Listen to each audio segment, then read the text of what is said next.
Čaute, zdraví vás Jaro.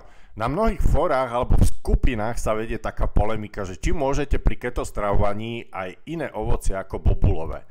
Ja za mňa hovorím, že áno, pokiaľ poznáte dve veci. Jedno je glykemický index a druhé je glykemická nálož. Glykemický index je to, ako sa vám dvihne krvný cukor po zjedení toho ovocia. Ale to nie je všetko. Tá glykemická nálož je za mňa ešte dôležitejšia, pretože ak poznáte hodnoty glykemickej nálože, tak si môžete dovoliť aj iné ovocie, ako je len bobulové.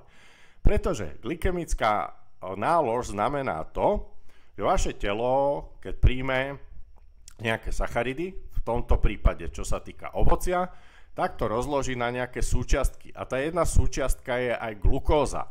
Takže vy keď zjete 100 g nejakého ovocia s nízkou glykemickou náložou, tak zistíte, že pri 100 gramoch je to také, ako keby ste zjedli, poviem príklad, napríklad len 3 gramy glukózy.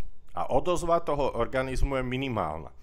A keď chcete viacej, tak si zdarma môžete stiahnuť celý tento, poviem, že návod alebo zoznam ovocia s glykemickou náložou na mojom Patreone.